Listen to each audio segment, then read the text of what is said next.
பல்லாண்டு பல்லாயிரத்தாண்டு பல கோடி நூறாயிரம் பல்லாண்டு பல்லாண்டு பல்லாயிரத்தாண்டு பல கோடி நூறாயிரம் மல்லாண்டு திண்கோள் மணிவண்ணவும் செவ்வடி செவ்வி திருக்காப்பு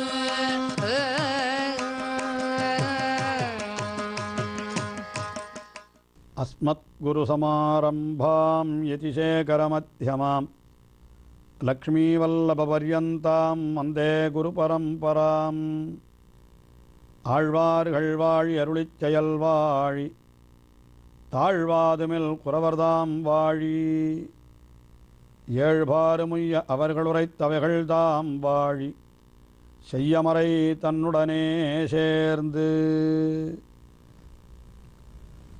சகலவேத சாரமான திருவாய்மொழி 1000 அந்த பாசுரங்களிலே ஆழ்வார் எம்பெருமானுடைய பல பல தன்மைகளையெல்லாம் அவனுடைய அருளாலே உள்ளபடி கண்டு அவற்றையெல்லாம் அற்புதமான பாசுரங்களாலே வெளியிடுகிறார். திருவாய்மொழியினுடைய முதல் 10 பாசுரங்களிலே எம்பெருமானுடைய பரத்வம், அதாவது எல்லாரை காட்டிலும் மேம்பட்டவன் என்கின்ற அவனுடைய தன்மை, அந்த பல பல தன்மைகளையெல்லாம் ஒவ்வொரு பாசுரத்திலேயும் அனுபவித்து கொண்டு வருகிறார். கீழ்ப்பாசுரங்களிலே அவன் எல்லையற்ற கல்யாண குணங்களை உடையவன், அவன் சேத்தனா சேத்தனங்களை காட்டிலும் வேறுபட்டவன், அவன் எல்லா சொற்களாலும் சொல்லப்படுபவன், அத்தனை பேருக்கும் அந்தர்யாமியாக இருக்கிறவன், தேவதைகளுக்கும் கூட அவனே அந்தர்யாமியாக இருந்து பலன் கொடுக்கக்கூடிய சக்தியை அவனே கொடுக்கிறான் என்று இப்படிப்பட்ட அவனுடைய மேன்மைகளை எல்லாம் சொல்லிக்கொண்டே வந்தவர். அடுத்தபடியாக 6வது பாசுரத்திலே எல்லா சேத்தனர்களுடைய பிரவிருத்தி நிவிருத்திகள், அதாவது செயல்படும் தன்மை, செயல்படாமல் இருக்கும் தன்மை. ஒருவன் காரியத்தை செய்கிறான் அல்லது செய்யாமல் வாழாவிருக்கிறான் என்றால் அது கூட எம்பெருமானுடைய ஒரு நிர்வாகத்திலே நடைபெறுவது, அது கூட பகவான் தான் செய்விக்கிறான் இவனை. ஒருத்தனுக்கு செயல்படும் தன்மை, அந்த பிரவிற்த்தி என்கிறது பகவானுடைய ஒரு அருளாலே தான் ஏற்படுகிறது. அவன் செயல்படாமல் வாழாவிருந்தான் என்றால் அதுவும் பகவானுடைய ஒரு நிர்வாகத்திலே தான் ஏற்படுகிறது என்கிற ஒரு உயர்ந்த அர்த்தத்தை இந்த 6வது பாசுரத்திலே தெரிவிக்கிறார். நின்னனர் இருந்தனர் கிடந்தனர் திரிந்தனர் நின்னிலர் இருந்திலர் கிடந்திலர் திரிந்திலர் என்னவர் நின்னவன் திடரே. நின்ற என் திடர், திடர் என்னால் மிகவும் உறுதியானவன் என்பது பொருள். மிகவும் உறுதியான எம்பெருமான் அவன் எப்படிப்பட்டவன் என்றால் முதலடிகளிலே சில விஷயங்களை தெரிவிக்கிறார். நின்றனர், இருந்தனர், கிடந்தனர், திரிந்தனர். உலகத்தில் இருப்பவர்களெல்லாம் செய்யக்கூடிய செயல்கள் இவைதானே. சிலர் நிற்கிறார்கள், சிலர் வீற்றிருக்கிறார்கள், இருந்தனர், சிலர் கிடந்தனர், சயனித்துக் கொள்ளுகிறார்கள், திரிந்தனர், சில பேர் நடந்து செல்லுகிறார்கள். இதுதான் உலகத்திலே இருக்கக்கூடிய செயல்கள் அனைத்துக்கும் ஏதோ ஒரு சிலவற்றை எடுத்து காட்டிவிட்டார் உபலட்சணமாக. ஆனால் இங்கே நின்றனர் இருந்தனர் என்று சப்தம் இருந்தாலும் கூட எத்தை காட்டுகிறது என்றால் நிற்றல், இருத்தல், கிடத்தல், திரித்தல், திரிதல் என்று இதுதான் காட்டப்படுகிறது. உலகத்திலே ஒருவன் செய்யக்கூடிய செயல்கள் எவை எவை என்னால் நிற்றல், இருத்தல், கிடத்தல், திரிதல்.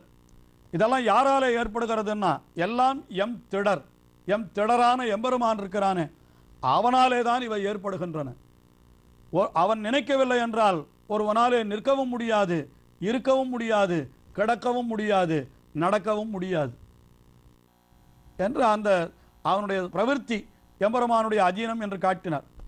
அடுத்தபடியாக நிவிருத்தி எம்பெருமானுடைய அதீனம் என்கிறதை 2வது வரியிலே காட்டுகின்றார். எப்படி காட்டுகின்றார் என்றார், நின்றிலர் இருந்திலர் கிடந்திலர் தெரிந்திலர். நின்றிலர் என்னால் என்ன, ஒருத்தன் நிற்கவில்லை, இருந்திலர் ஒருத்தன் வீத்திருக்கவில்லை, கிடந்திலர் அவன் சயனித்துக் கொள்ளவில்லை, திரிந்திலர் என்றால் அவன் திரியவில்லை, நடக்கவில்லை என்றால் இதெல்லாம் நிவிருத்தி என்று சொல்லப்படுகின்றது. அதாவது முதல் வரியிலே சொன்னது செயல், அடுத்தது செயல் மாண்டு நிற்றல், செயல் அறுதி என்று இப்படி சொல்லுவார்கள். இப்போ இதை சொன்னதற்கு காரணம் என்னன்னா இதுவும் அவனுடைய அதீனம். ஒருத்தன் ஒரு செயலை செய்கிறான் என்றால் அதுவும் அவனுடைய அதீனம்தான். ஒருவன் செயலை செய்யாமல் இருக்கிறான் என்றால் அதுவும் பகவானுடைய அதீனம்தான் என்று சொன்னாராம். அதாவது இதற்கு வேடிக்கையாக ஒரு கேள்வி கூட இங்கே கேட்கப்பட்டிருக்கிறது. என்ன கேட்டார் என்றால், ஒருத்தன் ஒரு செயலை செய்ய வேண்டும் என்றால் அதற்கு பகவானுடைய தூண்டுதல் வேண்டும். பகவான் நிர்வாகனாக இல்லாவிட்டால் செய்ய முடியாது, அதை ஒப்புக்கொள்வோம். ஆனால் ஒன்றும் செய்யாமல் இருப்பதற்கு கூட அவன் வேண்டுமோ? கல்லை எரிகிறோம், அது மேலே செல்லுகிறது, அதனுடைய பிரவிற்த்தி என்று பெயர் அதற்கு. ஆனால் சிறிது தூரம் போன உடனே அந்த கல் என்ன ஆகிறது?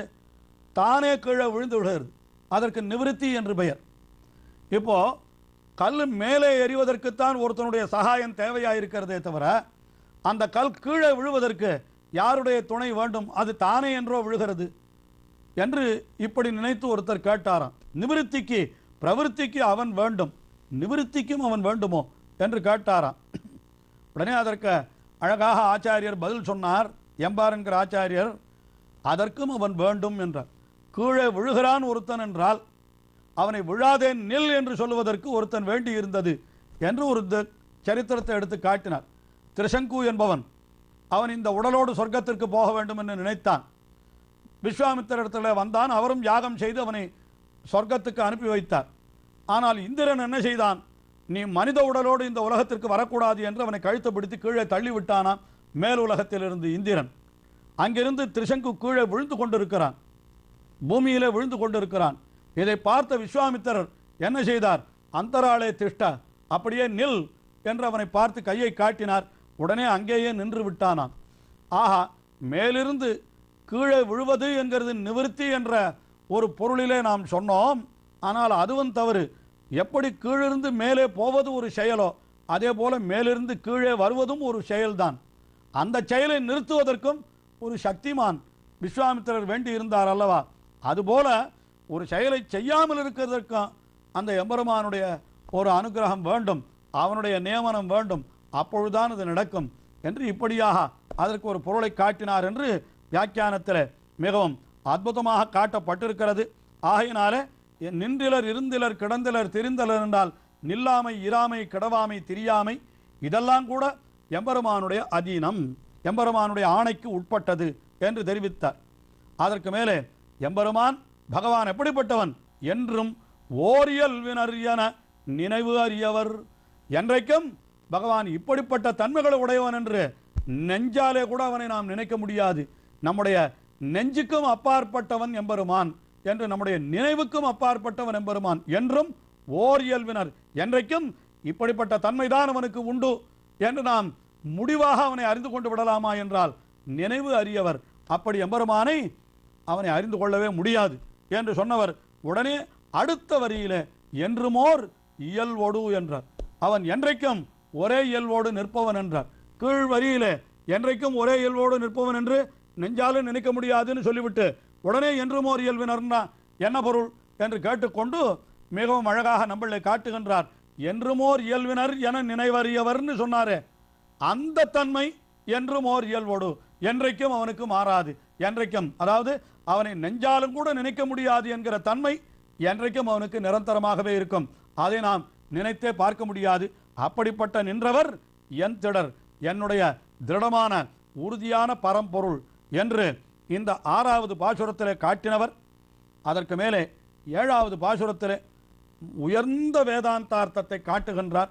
என்ன அர்த்தம் என்றால், இந்த உலகத்தில் இருக்கக்கூடிய அனைத்து பொருள்களுக்கு உள்ளேயும் அவன் அந்தர்யாமியாக அவன் இருக்கிறான் என்ற அர்த்தத்தை நமக்கு மிக தெளிவாக காட்டுகிறார். இடவிதும் பெரிவழி நீர் நிலமிவை மிசை படர் பொருள் முழுவதுமாய் அவையவை தோறும் உடன்மிசையணக்கரந்தெங்கும் பரந்துடன் சுடர்மிகு சிறுதியுண்ட சுரனே. எம்பெருமான் எப்படிப்பட்டவன் என்றால் பஞ்சபூதங்களுக்கும் உள்ளேயும் அந்தர்யாமியாக இருக்கிறான். திட விசும்பு என்றால் ஆகாசம், எரி என்றால் அக்னி, வளி என்றால் காற்று, நீர் ஜலம், நிலம் பூமி, இவை மிசை இப்படிப்பட்ட பஞ்சபூதங்களுக்குள்ளேயும் படர்பொருள் முழுவதுமாய் இவற்றாலே படர்ந்திருக்கிற பொருள் முழுவதிலும் அவை அவை தோறும் ஒவ்வொரு பொருளுக்குள்ளேயும் எம்பெருமான் கறந்து எங்கும் பறந்துடன் உள்ளே மறைந்து எல்லா இடத்திலேயும் அவன் பறந்திருக்கிறான் என்று தெரிவித்தார். எப்படி பறந்திருக்கிறான் என்றால் உடல் மிசை உயிர் என என்கிறார். இந்த உடலுக்குள்ளே உயிரானது எப்படி இருக்கிறதோ என்றால் அதனுடைய பொருள் என்ன என்னால் இந்த உயிர் இந்த உடலை விட்டு நீங்கினால் அடுத்த நிமிடம் இந்த உடலானது இற்று போய்விடுகிறது. அதாவது இருப்பு அழிந்து விடுகிறது. உயிர் இருக்கிற வரை இந்த உடலானது 50 வருடங்கள் 100 வருடங்கள் என்று அதற்கும் மேலே இருக்கிறது. ஆனால் இந்த ஆத்மாவானது வெளியிலே சென்று விட்டால் இந்த உடலானது 50 வருடங்கள் அல்ல, 50 நாள்கள் அல்ல, 50 மணிகாலம் கூட நிலைத்து நிற்க முடியாமல் அப்படியே அது அழுகி போய்விடுகிறது.